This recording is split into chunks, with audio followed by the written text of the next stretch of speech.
மின்மினி தமிழர்களுக்காகவே வந்தாச்சு முதல் hyperlocal social media app. உடனே டவுன்லோட் பண்ணுங்க.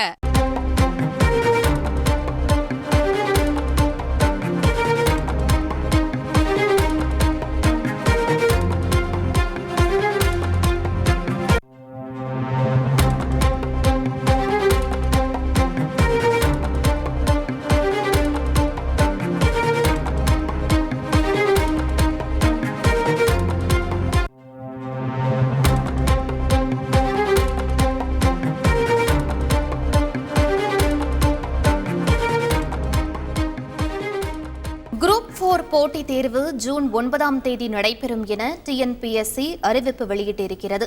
கூடுதல் விவரங்களை எமது செய்தியாளர் சங்கரன் சொல்ல கேட்கலாம். வணக்கம் சங்கரன், இந்த அறிவிப்பு தொடர்பான முழு விவரங்கள் என்ன பதிவு பண்ணுங்க. வணக்கம்.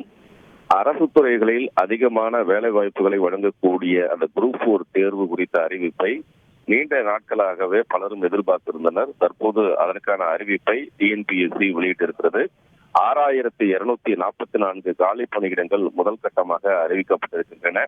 இதற்கு ஆன்லைன் வழியில் வரக்கூடிய பிப்ரவரி 28ஆம் தேதி வரை விண்ணப்பிக்கலாம் என்று டிஎன்பிஎஸ்சி தெரிவித்திருக்கிறது. ஜூன் மாதம் 9ஆம் தேதி இதற்கான போட்டித் தேர்வு காலையில் நடைபெறும் என்றும் தெரிவித்துள்ள டிஎன்பிஎஸ்சி பல்வேறு நிலைகளில் பல வகைகளிலான அந்த காலி பணியிடங்கள் அறிவிக்கப்பட்டிருக்கின்றன. குறிப்பாக இளநிலை உதவியாளர் நிலையில் 2442 பணிகள் காலி பணியிடங்கள் அறிவிக்கப்பட்டிருக்கிறது. கிராம நிர்வாக அலுவலர் நிலையில் 108 காலி பணியிடங்கள் அறிவிக்கப்பட்டிருக்கின்றன. டைபிஸ்ட் என்று சொல்லக்கூடிய தட்டச்சர் நிலையில் 1653 காலி பணியிடங்கள் அறிவிக்கப்பட்டிருக்கின்றன. இப்படி பல்வேறு நிலைகளில் மொத்தம் 6244 காலி பணியிடங்களுக்கு அறிவிப்பு வெளியாகி இருக்கிறது. இது ஒரு முக்கியத்துவம் வாய்ந்ததாக அதிக அரசு வேலைவாய்ப்புகளை வழங்கக்கூடிய ஒரு பணியாக இருப்பதன் காரணமாக 10ஆம் வகுப்பு கல்வி தகுதி நிலை கொண்டது என்பது குறிப்பிடத்தக்கது. இதனால் ஒவ்வொரு முறையும் இந்த குரூப் 4 தேர்வுக்கு தோராயமாக 17 லட்சத்திலிருந்து 20 லட்சம் பேர் வரை விண்ணப்பிக்கிறார்கள். அந்த வகையில் இந்த தேர்வுக்கும் அதிகமான இளைஞர்கள் விண்ணப்பிப்பார்கள் என்று எதிர்பார்க்கப்படுகிறது.